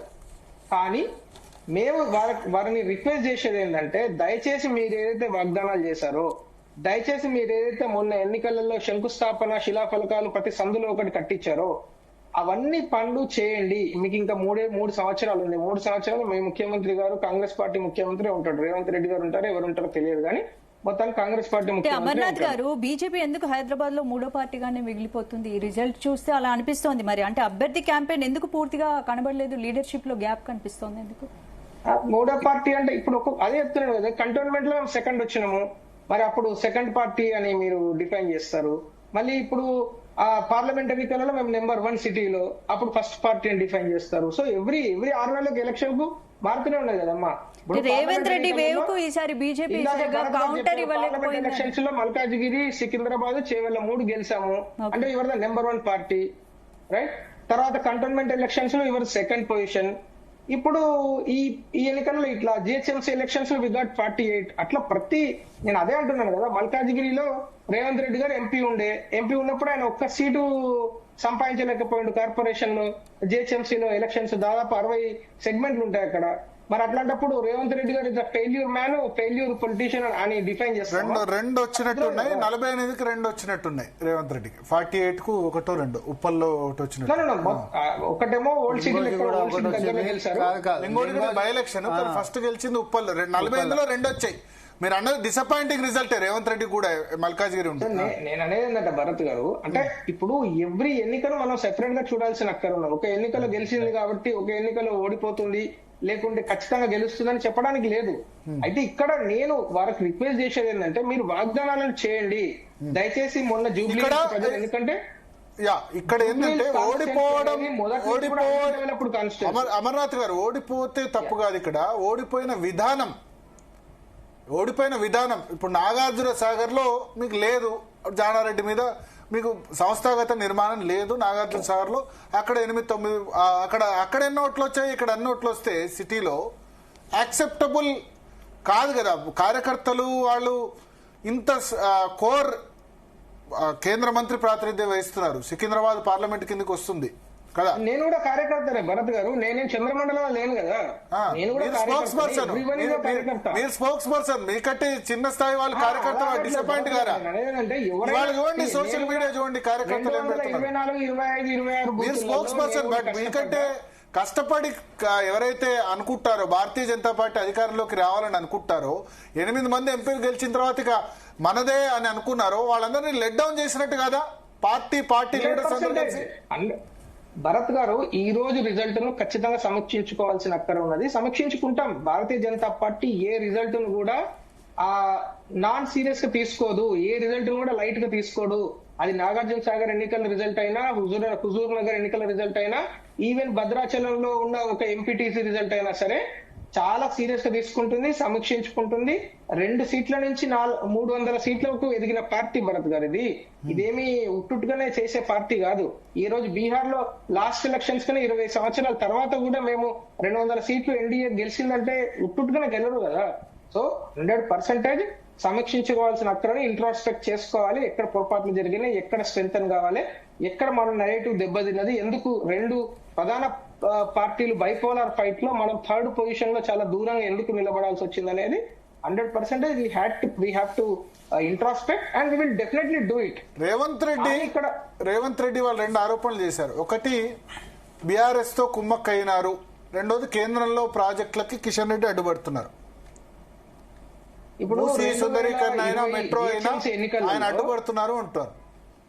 2020 జిహెచ్ఎంసీ ఎన్నికలలో 7 సెగ్మెంట్లలో 5 సెగ్మెంట్లలో భారతీయ జనతా పార్టీకి బీఆర్ఎస్ కే పోటీ జరిగింది. అప్పుడు కాంగ్రెస్ పార్టీ డిస్టెంట్ థర్డ్, 2 చోట్ల అసలు ఇండిపెండెంట్ కన్నా కూడా తక్కువ ఓట్లు వచ్చినాయి. అట్లాంటప్పుడు కాంగ్రెస్ పార్టీ బీఆర్ఎస్ తో కుమ్మక్కైంది అని అనాలా? అట్లా అనలేము కదా. ఇప్పుడు ఎవరి ఎలక్షన్ రిజల్ట్ ను దీనికి సంబంధం పెట్టి మాట్లాడడం అయితే తప్పది. రేవంత్ రెడ్డి అన్నారు, కేటీఆర్ ఏమో ఆర్ఎస్ బ్రదర్స్ అన్నారు. రేవంత్ సంజయ్ బ్రదర్స్ ఇద్దరు కలిసి చేశారు అని చెప్పి రేవంత్ రెడ్డి అన్నారు. 2 వైపులా మీరు వాళ్ళతో కుమ్మకంటే వీళ్ళతో కుమ్మక్క అంటున్నారు. అంటే ఇక అట్లాంటి వర్డ్స్ ను మనం సీరియస్ గా తీసుకొని రాత్రిపూట మనం పెద్ద డిస్కస్ చేస్తున్న అవసరం లేదు. ఎందుకంటే ఇక్కడ number 1 point is we have to introspect. Number 2 is Bharatiya Janata party కేంద్ర ప్రభుత్వంలో ఉన్న మంత్రులు శక్తికి మించి పనిచేస్తున్నారు. మీకు ఒకే ఒక నిదర్శనం, మీరు ఈఎస్ఐ హాస్పిటల్ చూడండి, ఎర్రగడ్డ హాస్పిటల్ చూడండి. 10 సంవత్సరాలు అధికారంలో ఉన్న స్టేట్ గవర్నమెంట్ లో అధికారంలో ఉన్న కేసీఆర్, కేటీఆర్ ఏం చేశారు? ఎర్రగడ్డ ఆసుపత్రికి ఏం చేశారు కిషన్ రెడ్డి గారు? ESI hospital, you can see big building is erected, కొత్త సీట్లు యాడ్ అయినాయి. ఈఎస్ఐ హాస్పిటల్, ఈఎస్ఐ ఏమంటారు, మన ఎడ్యుకేషన్ ఇన్స్టిట్యూషన్, ఎంబీబీఎస్ సీట్లు, ఎండి సీట్లు పెరిగినాయి. అక్కడ ఎన్ని పెరిగినాయి? మల్టిపుల్ టైమ్స్ పెరిగినాయి. అది ఎవరు చేశారు? మరి అది కేటీఆర్ గారు చేశారా లేకుంటే గతంలో సెటర్ వేశారు? లిఫ్ట్లను జాతికి అంకితం చేస్తారు వీళ్ళు, కుర్కురేలు కరోనా టైంలో మంచి పెద్ద గొప్ప చేసామనుకుంటారు, మేము ఎంత డెవలప్మెంట్ చేసామని. సింటెక్స్ ట్యాంకులు హాతీ చెల్తే హే కుత్తే భోక్తే హే అని ఒక సామెత ఉంటదండి. మేము పని చేసుకుంటే అభివృద్ధి అనే దానికి నిదర్శనమే బీజేపీ పార్టీ. ఇవాళ మాట్లాడతలేం మనం. అనేక సంవత్సరాలుగా ఎన్నో రాష్ట్రాలలో ఈ రోజు 20-25 సంవత్సరాలు అధికారంలో ఉండి కూడా ప్రో ఇన్కంబెన్సీ ఓటు తెచ్చుకున్న పార్టీ భారతీయ జనతా పార్టీ. ఎక్కడ అభివృద్ధి లేని సికందర్పూర్ బీహార్ లో ఉన్న సికందర్పూర్ లాంటి చోట, అంటే 20 సంవత్సరాల క్రితం బాంబులకు కత్తులకు రాజధాని అయిన ఒక ప్లేస్ లో ఈ రోజు జారా, టాటా, సోబిస్కోస్ లాంటి కంపెనీలను తీసుకొచ్చిన ఘనత. సరే అదొకే, అక్కడ బీహార్ గురించి డిస్కస్ చేద్దాం. బట్ తెలంగాణలో ఎట్లా నాయకుల మధ్య ఆధిపత్య పోరు, కొత్త పాత నాయకుల. బల్కంపేట ఎల్లమ్మ టెంపుల్ కు సంబంధించి అక్కడ ఉన్న మొత్తం డెవలప్మెంట్ 18.5 కోట్లతోని కిషన్ రెడ్డి గారు కల్చరల్ మినిస్టర్ ఉన్నప్పుడు తీసుకొచ్చింది. చెప్పుకుంటా నేను పెద్ద లిస్ట్ చెప్తా. డిస్పైట్ సెంట్రల్ గవర్నమెంట్ కు స్టేట్ గవర్నమెంట్స్ సరైన సమయంలో ల్యాండ్ ఇవ్వకపోవడము, సరైన సమయంలో సహకరించకపోవడం. మెట్రో గురించి అడుగుతున్నారు రేవంత్ రెడ్డి. 5 ఎకరాల ల్యాండ్ ఇవ్వలేదు మెట్రో 1.5 year గా పెండింగ్ లో ఉంది. మిగతా రాష్ట్రాల్లో క్లియర్ అవుతుంది, ఇక్కడ మాత్రం పెండింగ్ లో పెట్టారు కిషన్ రెడ్డి వల్ల. మెట్రోకు సంబంధించి 30 క్వశ్చన్లతోని మెట్రోకు సంబంధించి కలెక్టర్ గారి ఆఫీస్ నుంచి 30 క్వశ్చన్లు వీళ్ళకి రావడం జరిగింది. ఇప్పటివరకు ఆన్సర్ చేయలేదు. అది జరిగి దాదాపు 8-9 నెలలు అయింది. నేను ప్రెస్ మీట్ పెట్టి కూడా చెప్పిన, ఎందుకు మెట్రోకు ఇన్ని కోట్ల రూపాయలు పెంచడం జరుగుతున్నది ఇంతకు ముందు కంటే అని నేను అడగడం కూడా జరిగింది. ఇప్పటి వరకు కలెక్టర్ గారి ఆఫీస్ నుంచి వచ్చిన లెటర్ కి వీళ్ళ దగ్గర నుంచి సమాధానం లేదు. దాని మీద ఏం వర్కౌట్ చేయట్లేదు. వాళ్ళకి చిత్తశుద్ధి ఉంటే వెంటనే ఆన్సర్ చేసి పంపించాల్సింది. ఎందుకు 70 కోట్లు ఎక్కువ మీరు డిపిఆర్ లో పెట్టడం జరిగిందని క్వశ్చన్ చేసింది. అప్పుడు అంటే కేంద్ర ప్రభుత్వం వీళ్ళు ఏది అడుగుతా అనేది డబ్బులు ఇవ్వాలా? వీళ్ళు ఉన్న కాంట్రాక్టర్లా? ఇంతెందుకు ఎక్కువ? ఇప్పుడు వైజాగ్ మెట్రో ఉంది, విజయవాడ మెట్రో ఉంది, దానికన్నా ఎందుకు ఇన్ని వేల కోట్లు ఎక్కువ అవుతున్నది? పర్ కిలోమీటర్ కి ఇన్ని కోట్లు ఎందుకు ఎక్కువ అవుతున్నాయని క్వశ్చన్ చేశారు. రైట్? అట్లా క్వశ్చన్ చేయడం తప్ప, క్వశ్చన్ చేస్తే ఆన్సర్ చేయరా? ఇప్పుడు ఎట్లా చేస్తారండి? సో ఇంకో కౌంటర్ క్వశ్చన్ అడుగుతున్నా. కిషన్ రెడ్డిని లెట్ డౌన్ చేయాలని పార్టీలో ప్రయత్నం జరిగిందా? ఇది ఆయన కాన్స్టిట్యున్సీగా, జరుగుతుంది ఆయన కాన్స్టిట్యున్సీ కాబట్టి సికింద్రాబాద్ లో మొత్తం ఆయన రెస్పాన్సిబుల్ చేద్దామని మిగతా నాయకులు సహాయ నిరాకరణ చేశారా? ఓడిపోతే బాగుండని అనుకున్నారా?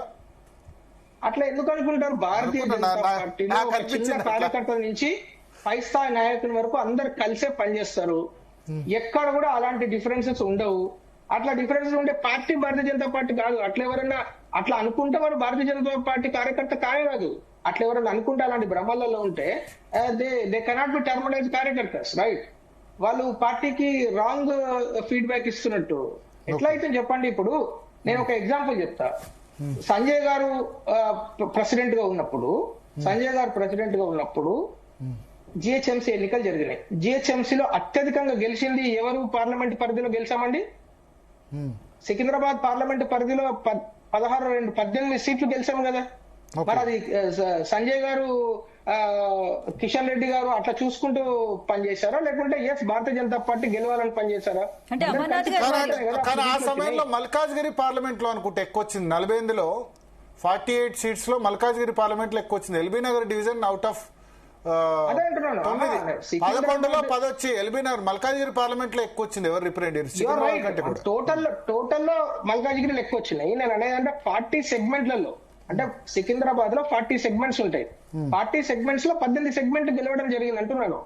మరి ఇప్పుడు ఎందుకు బైపోల్ రిజల్ట్ ఇలా వచ్చింది? అంటే ఏంటి జిహెచ్ఎంసీ ఎన్నికల్లో వచ్చే అవకాశం ఉంది బీజేపీకి? అంటే ఏంటి అర్బన్ బేస్ లేకపోవడం క్లియర్ సిగ్నల్ కదా ఇది. మరి అట్లేం లేదండి. అంటే అదే చెప్తున్నా, ఇందాక చెప్పింది అదే. ప్రతి ఎన్నిక డిఫరెంట్. డెఫినెట్లీ ఇప్పుడు సమీక్షించుకోవాల్సిన అవసరం ఉన్నది. ఖచ్చితంగా సమీక్షించుకుంటాం. అంటే ఇక్కడ ఖచ్చితంగా పొరపాట్లు జరుగుతున్నాయి కదా రిజల్ట్ ఇట్లా వచ్చేది. పొరపాట్లు జరగకుండా రిజల్ట్ మేము మొత్తం ఓట్లు దానిలో వేషం మాయమైపోయినా అంటలేం కదా.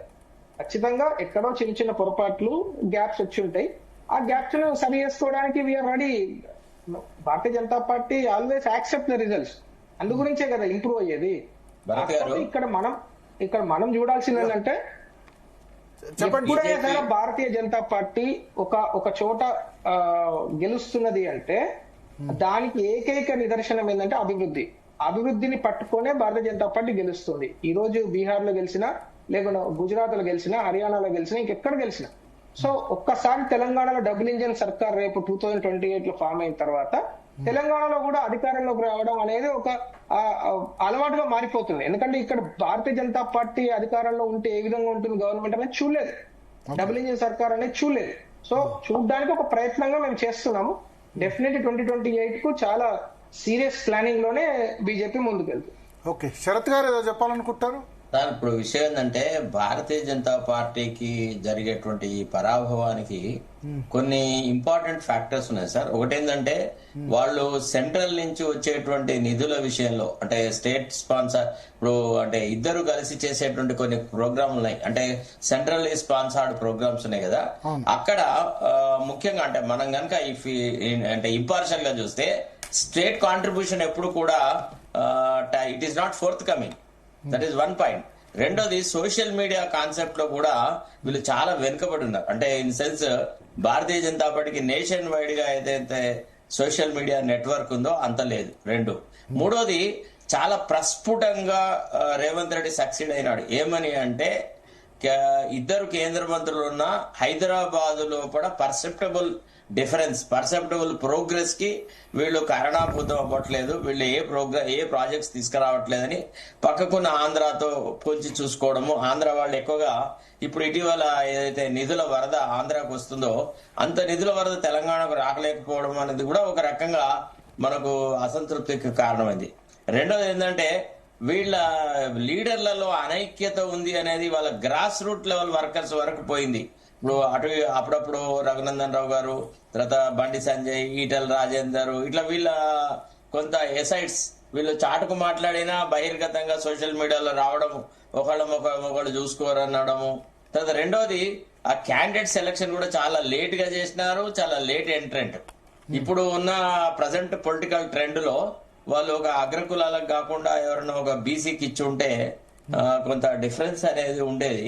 మరి వాళ్ళు ఎందుకు బీసీ మూవ్మెంట్ క్యాండిడేట్ ఇక్కడ బీసీ ఎవరు లేరు. కీర్తి రెడ్డి, వీరపనేని పద్మ అందరూ సార్ ఎవరు ఉండరు సార్, ఎవరు ఉండరు. ఇప్పుడు ఎట్లుంటదంటే ఇక్కడ వాళ్ళు కనుక ఇవ్వదలుచుకుంటే పోటీ పడ్డ క్యాండిడేట్స్ ఎవరు ఫార్చునేట్లీ అన్ఫార్చునేట్లీ టికెట్ ఎవరు బీసీలు అడగలేదు, అంటే ఉన్న దానిలో అసలు వాళ్ళు అక్కడ ఆ పరిస్థితి లేదు. అక్కడ అడగడము ఇవ్వడము అనేది లేకుండా దాదాపుగా they have zero in on Deepak Reddy. వాళ్ళుగా వేరే ఎవరు దీనికి మీరు అప్లై చేసినా వేస్ట్ అనే ఒక నెరేటివ్ బిల్డప్ అయింది కాబట్టి ఎవరు అప్లై చేయలేదు. ఎందుకు అప్లై చేయరు భారతీయ జనతా పార్టీలో కానీ, బట్ వాళ్ళు ఆ యాంగిల్ అంటే గెలవాలన్నటువంటి ఉత్సాహం మొదటి నుంచి బీజేపీలో కొరవడింది. అంటే కార్యకర్తలు గాని నాయకుల్లో గాని ఆ పద్ధతిలో కానీ అసలు పక్క కౌంటింగ్ జరుగుతున్న దీపక్ రెడ్డి గారికి అయిపోయింది, నాకు డిపాజిట్ మాత్రం వస్తుందని వెళ్ళిపోయిన తీరు ఇదంతా చూస్తే they were not prepare to face the election in proper sense. Okay okay. So Samaramohan Reddy garu overall గా ఇప్పుడు 2 ఛాలెంజెస్ గెలిచారు. ఓకే, గెలిచిన తర్వాత దీన్ని నిలబెట్టుకోవడం. ఇప్పుడు 2 years లో మోస్ట్ ఆఫ్ ది మీరు తీసుకొచ్చిందంతా కూడా వెల్ఫేర్ స్కీమ్స్ కు జీతాలకు వాటికే సరిపోయింది. డెవలప్మెంట్ ఇప్పుడు ముఖ్యమంత్రి గ్లోబల్ సమ్మిట్ అని చెప్తున్నారు. సో డెవలప్మెంట్ ఎట్లా బ్యాలెన్స్ చేస్తారు? అల్టిమేట్లీ వెల్ఫేర్ కాకుండా డెవలప్మెంటే. పక్క రాష్ట్రం చూసాం జగన్మోహన్ రెడ్డి, డెవలప్మెంట్ లేకుంటే ఎట్లా ఉంటుందని ఒకటి. రెండవది, ఇది ఇప్పుడు ఏదైతే గెలిచారో దీనిలో ఒక పార్టీ తగ్గితే ఇంకో పార్టీ గెలుస్తుంది. భారతీయ జనతా పార్టీ తగ్గింది కాబట్టి మీరు గెలిచారు. కానీ Bharatiya Janata party performance as usual గా చేస్తుంటే వేరే విధంగా ఉండదు కదా. అంటే నారో డౌన్ యాజ్ యూజువల్ గా అంటే వాళ్ళకి వచ్చే ఓట్లు వాళ్ళకి వచ్చినా అయిపోయేది.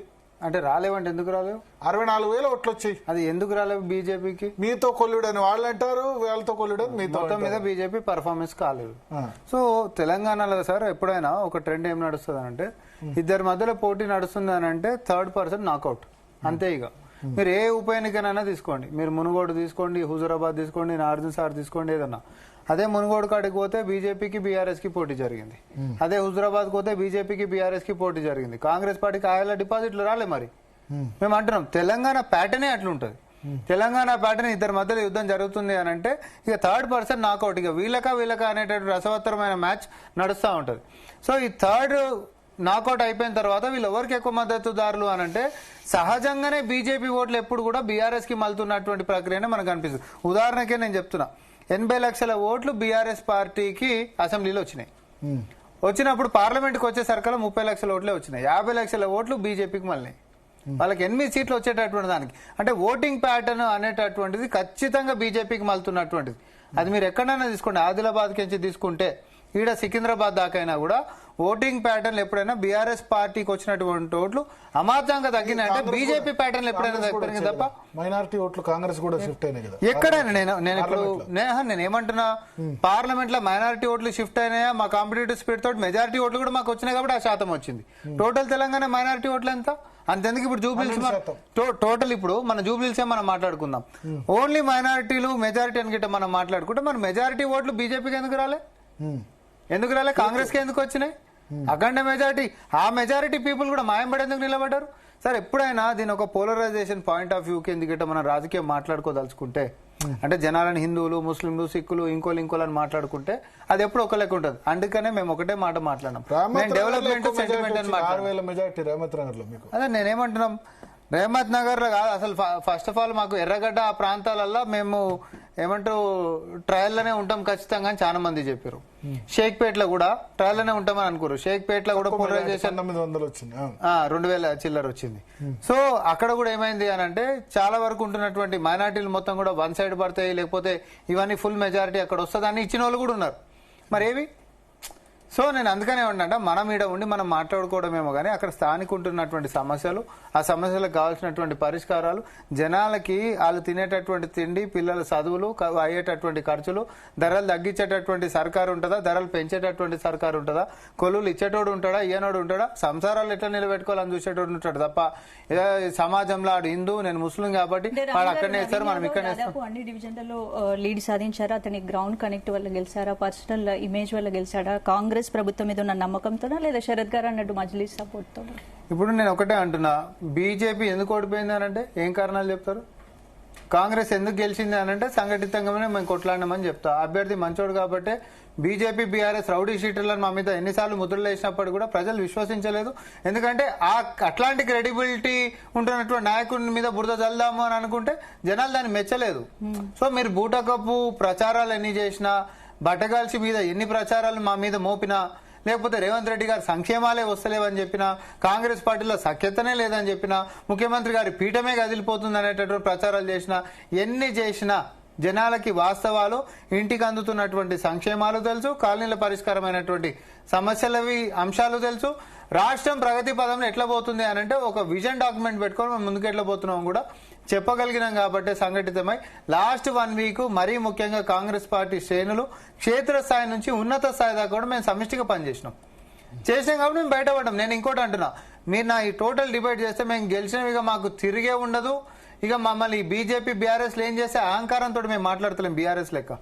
ఒకవేళ గిట్ట ఈ రోజే గిట్ట బీఆర్ఎస్ గెలిచి ఉంటే వాళ్ళ తరికనే వేరే ఉండేది.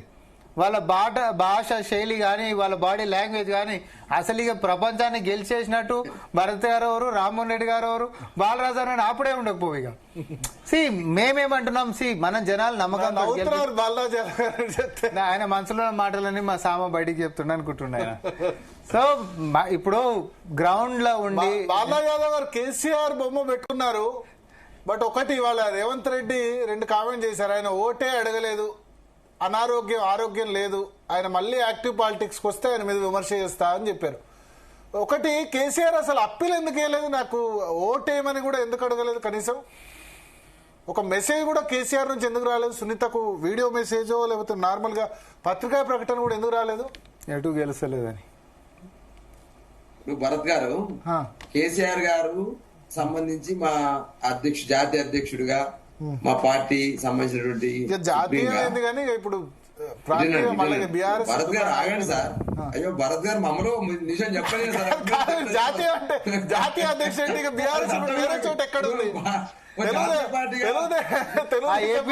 ఆ ఏపీలో మీ పెద్ద హెడ్ ఆఫీస్ ని ఓయో రూమ్ లోకి ఇచ్చారంట కిరాయి. కాంగ్రెస్ పార్టీ ప్రాంతీయ పార్టీ అంటే సామారాలు ఒప్పుకుంటారా?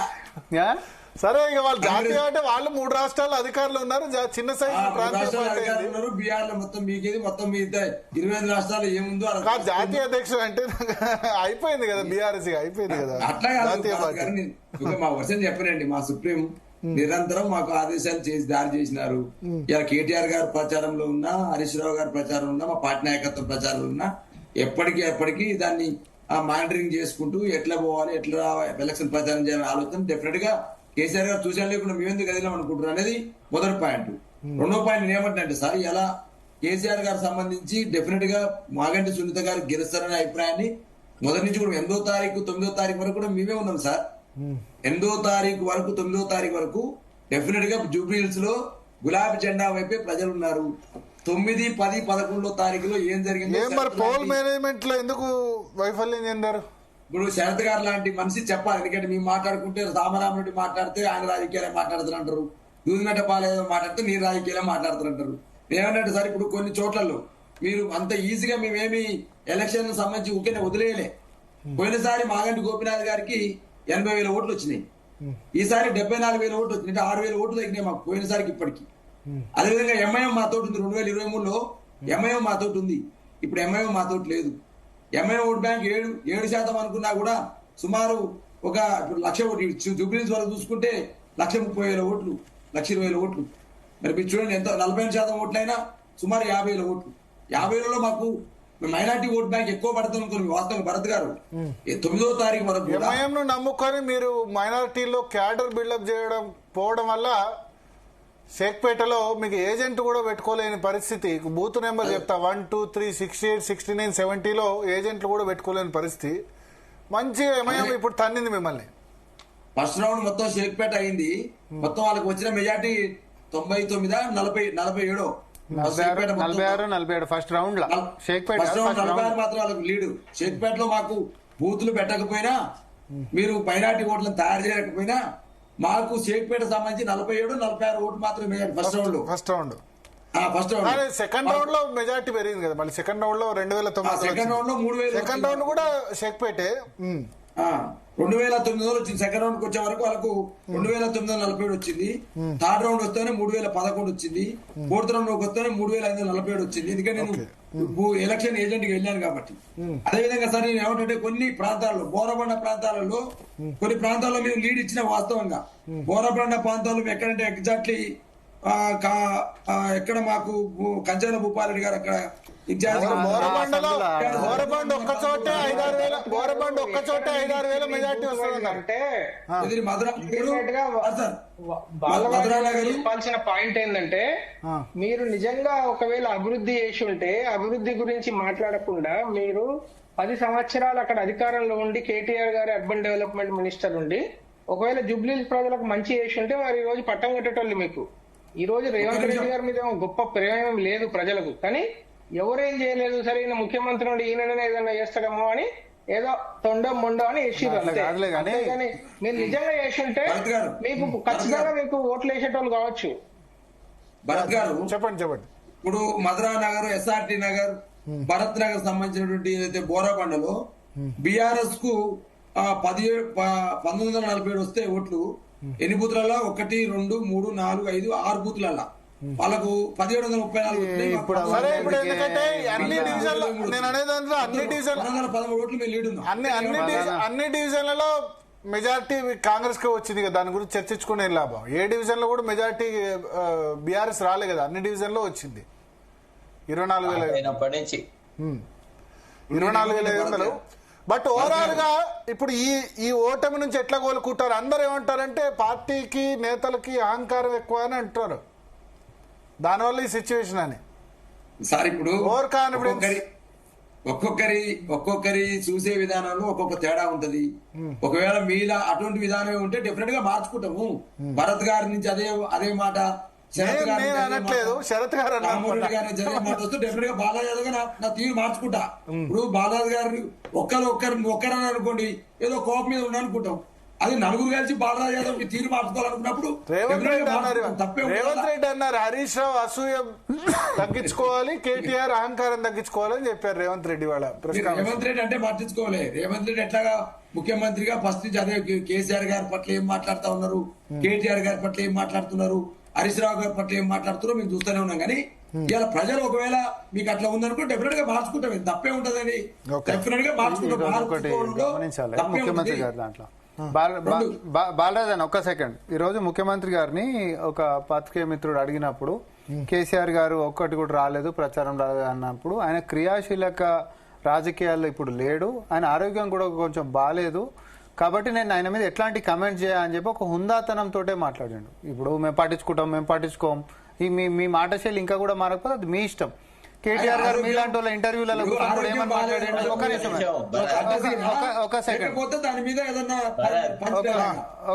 ఒక సెకండ్ మీలాంటి ఇంటర్వ్యూలలో కూడా కూర్చొని ఏమన్నాడు, ముఖ్యమంత్రి స్థాయికి పక్కన ఎవరిని పెట్టుకుంటారు, ఎమ్మెల్యేలను పెట్టుకుంటారు అని అన్నాడు. ఇంటర్వ్యూలలో కూర్చొని కేటీఆర్ గారు ఒక ముఖ్యమంత్రి స్థాయిలో ఉండి పక్కకి ఎమ్మెల్యేలతో తిరుగుతుండు, అంత స్థాయికి దిగజారిపోయారు. ఎవరి స్థాయికి దిగజారిపోయారు?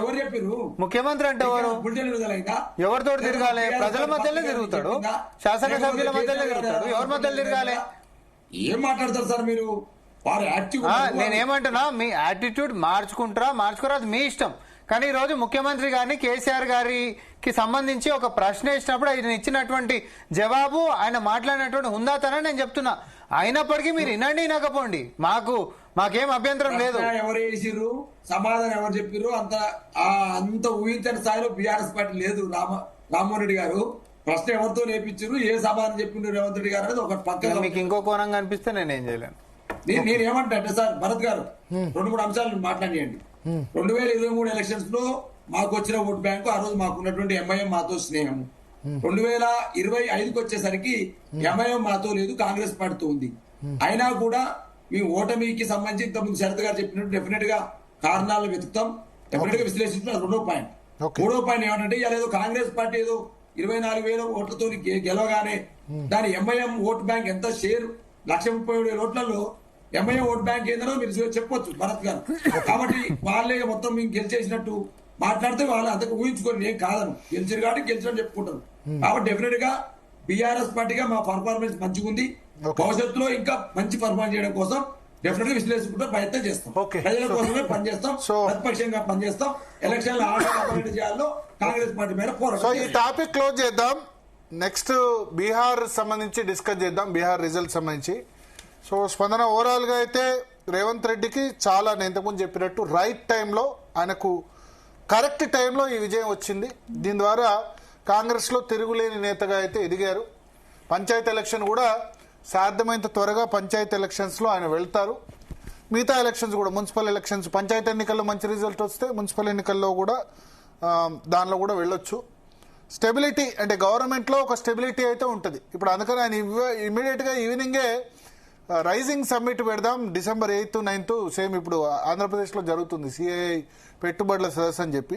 సో ఇక డెవలప్మెంట్ మీద కాన్సన్ట్రేట్ చేస్తారని ఆయన చెప్పారు. సో అట్లా ఆశిద్దాం, ఎందుకంటే తెలంగాణ రాష్ట్రం సంబంధించి కూడా డెవలప్మెంట్ లో కొంత మన జీడిపిలో నెగటివ్ గ్రోత్ రేట్ వచ్చింది, రియల్ ఎస్టేట్ ఆగిపోయింది. అవన్నీ కూడా పటాపంచలై ప్రోగ్రెస్ వెల్ అంటే తెలంగాణ రాష్ట్రంలో ఆగిపోయిన ఇంజన్ మళ్ళీ కూడా పరుగులు పెడుతుందని ఆశిద్దాం. సో బ్రేక్ తీసుకుందాం. బ్రేక్ తర్వాత బీహార్ ఎన్నికలకు సంబంధించి మోడీ మరొకసారి మ్యాజిక్ చూపించారు. నితీష్ కుమార్ 20 సంవత్సరాల తర్వాత కూడా సుశాసన్ ద్వారా మళ్ళీ ముఖ్యమంత్రి కాబోతున్నారు. బ్రేక్ తర్వాత అంశం చర్చిద్దాం.